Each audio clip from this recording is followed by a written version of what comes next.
Is it weird to say that I think Frozen kinda gets a bad rap?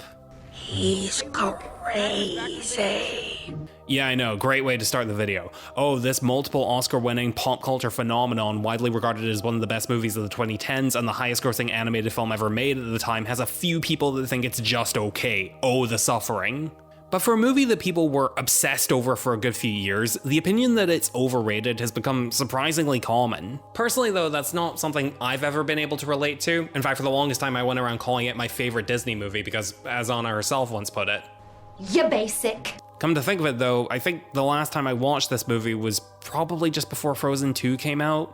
5 years ago, Jesus Christ. Yeah, it's probably about time that I refresh my memory a little. Well, to start out, one aspect where I can totally see how the movie won so many people over is just how extremely likable the main characters are. Anna is one of the best protagonists in Disney history. She's very bubbly and quirky, but also level-headed and competent when she needs to be. She's a good balance of being funny and enjoyably awkward without being frustrating. She's a little naive and occasionally hot-headed, but she's got a kind heart and really sells the more dramatic and emotional moments. She's pretty much everything you could want out of the hero of a family-friendly adventure like this. And the same applies to the rest of the cast as well. Kristoff acts as a pretty good straight man for Anna. You get a lot of great interactions with Anna trying to hold her own alongside Kristoff to varying degrees of success and varying levels of frustration from him. I'm okay. Just let the snowman be. I'm calm. Great. Oh, come on. But at the same time, he's not a totally grumpy killjoy. Much like Anna, he's also very socially awkward in an endearing way due to being alone for the majority of his life, and also manages to feel distinct from her at the same time. While Anna is a lot more aware of her own lack of grace, often stumbling her way through interactions both verbally and literally. This is awkward. Not you're awkward, but just because I'm awkward.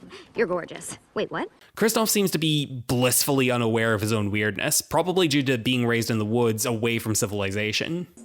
She'll die on her own. I can live with that. Here we go. But you won't get your new sled if she's dead. It's just the right level of likability where you understand why he doesn't get along with Anna at first, but it doesn't feel out of place when he grows to like her later on. As for Elsa, she's a little more one note, but she serves her purpose in the story very well, and the movie does a good job of making you feel for the tragedy of her situation. Despite being forced to isolate herself from her sister after accidentally almost killing her, you really feel that she loves her dearly, and the fact that she's told that she needs to shut her out is deeply upsetting for her. This is so nice. I wish it could be like this all the time. But it can't. Well, why not? It just can't. But in the few moments where they do interact, even though her nervousness is still there is the sense that she is genuinely happy to see her and misses her. And the fight they have where Elsa's powers are revealed is a really strong culmination of the sadness that's been boiling between them for years. The emotions from both sides of the scene end up feeling very palpable, with Elsa clearly not wanting to permanently remove her sister from her life, but seeing no other choice. Please, I can't live like this anymore. Then leave. But it's also a heartbreaking moment from Anna where she's felt confused and abandoned by her sister for years and is finally at the point where she can't tolerate it any longer, when it seems that Elsa is deliberately making her life even more lonely than it already is. What did I ever do to you? Then there's the other aspect of the movie that's contributed to a lot of its success, the music. The songs are almost all catchy, memorable, and they convey the emotions of the characters exceptionally well. I'm not going to go over all of them because I think most of what I could say has been said a million times before, but there are a couple I'd still like to talk about, starting with... Do you wanna build a snowman? I love the gradual serious turn that this song takes, where it starts out with this light-hearted piano melody and young Anna generally trying to be playful with Elsa. It doesn't have to be a snowman. Go away, Anna. Before cutting to their parents' deaths and subsequent funeral, where we see this empty area beside Anna, implying that Elsa has become so overcome with fear of herself that she couldn't bring herself to attend. And this leads to Anna making one last attempt to reach out to Elsa, as she did so many times before, and in an attempt to not lose the only family member she has left, she asks, Do you want to build a snowman? but what she's really saying is the thing that she's been asking for the past few years. She wants her sister back. She wants her family back, and she wants the fun in her life back. And as much as it kills Elsa not to admit it, she wants it too. It's a beautiful dramatic moment that manages to take that one simple phrase and give it so much more dramatic context as the song goes on, while still keeping the same underlying meaning overall. It's like Anna said, it doesn't have to be a snowman. Hey guys, check out my Patreon for access to these exclusives. Link in the description below.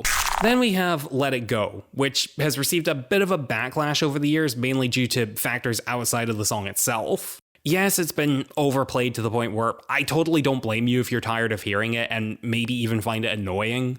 No joke, a few months ago I went to see The Lion King in London, which, by the way, was amazing, and in the performance I saw when they recreated this scene... It's a small world after all. No, anything but that. Instead, they had it play out like this. Let it go, no! But with a backlash so vocal that even Disney have acknowledged it on more than one occasion. Oh my god, this song is so damn good. It's such an emotional roller coaster, starting out on this somber piano melody as Elsa realizes she's just thrown her whole life away. Then the tempo and Elsa's singing start rising as she starts to realize that all of her reasons for being scared have disappeared and she can finally be happy. Well, now they know. And when she at last unleashes her powers again, it's at first a relatively quiet and simple melody that plays because for the first time since she was a child, something for her is simple. It's a moment of relief. Let it go, let it go. And that childlike wonder for her has evidently returned, as one of the first things she does after using her powers again is recreate the snowman she built with Anna when they were kids. Hi, I'm Olaf, and I like warm hugs. I love you, Olaf. Then the song continues growing and growing, starting with this bit, which... Am I the only one who thinks this part kinda sounds like Sonic Unleashed?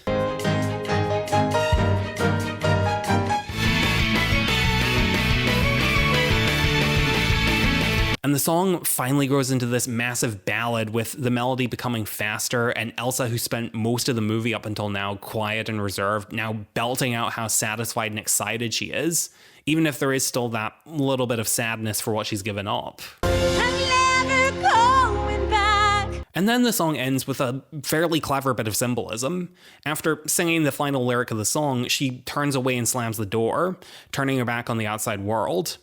In her moment of happiness, she seemingly forgets that she's still doing the exact same thing that made her unhappy in the first place. Sure, she can't hurt anyone anymore, but she's still alone. And as the movie goes on, she realizes that pushing everyone away isn't a solution for them or herself. Don't feel, don't feel, don't feel, don't feel.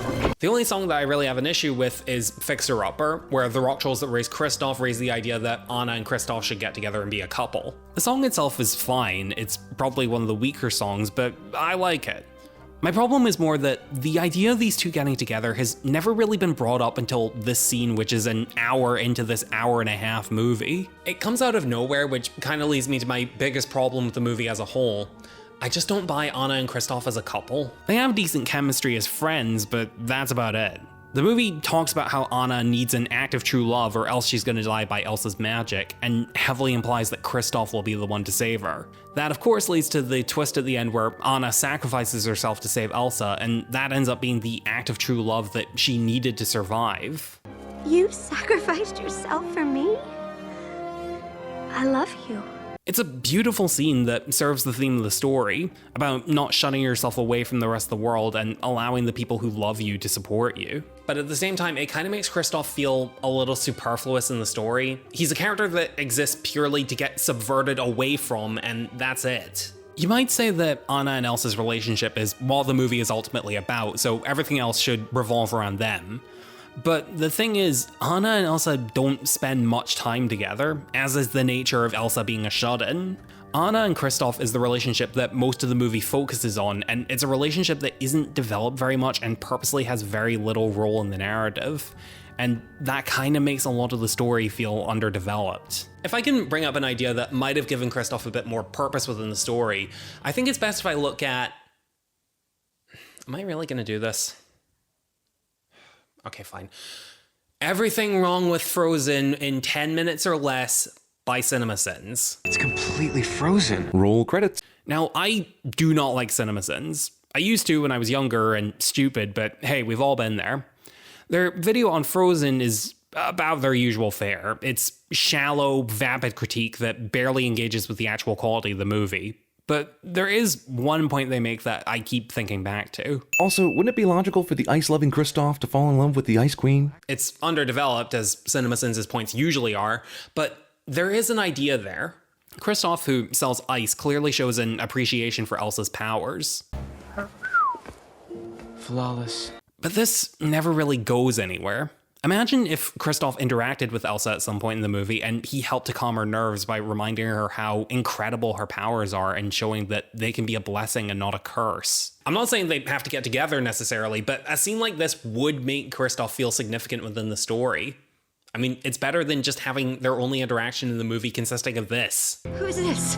Wait, it doesn't matter. And while I'm on the subject of Anna and Kristoff interacting, I gotta say in retrospect, for a fantasy adventure movie, the journey they go on isn't particularly fantastical or adventurous.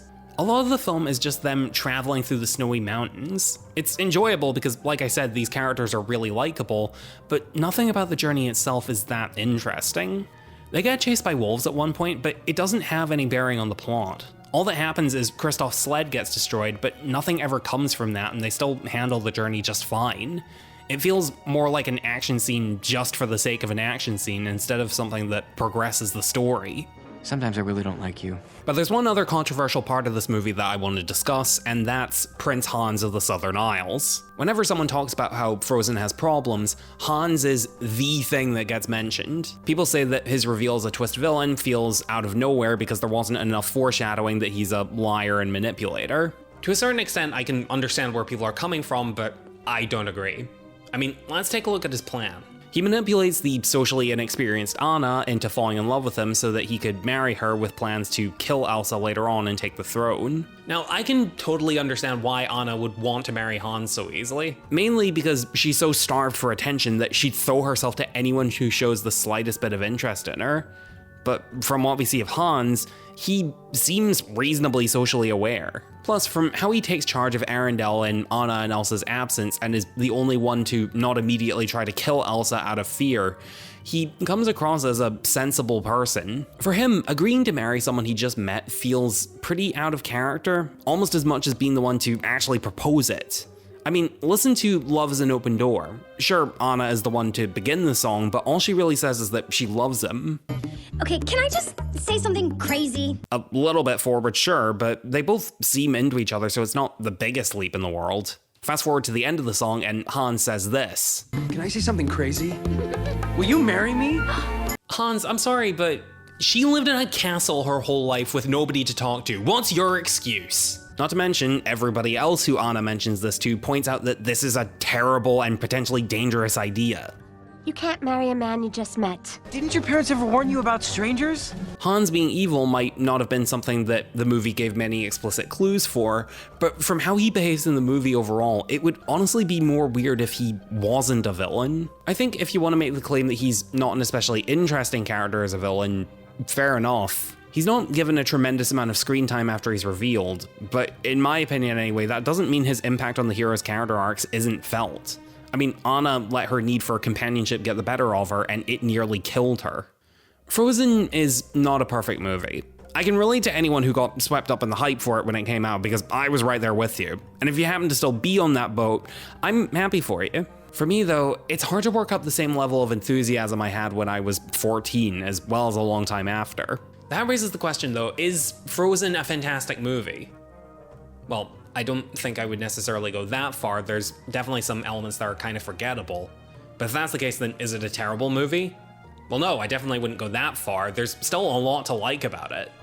I think if you had to push me to some conclusion, I would say that Frozen is a good movie. Special thanks to Heather Reed for being my first ever paid supporter on Patreon. Thank you so much for the support.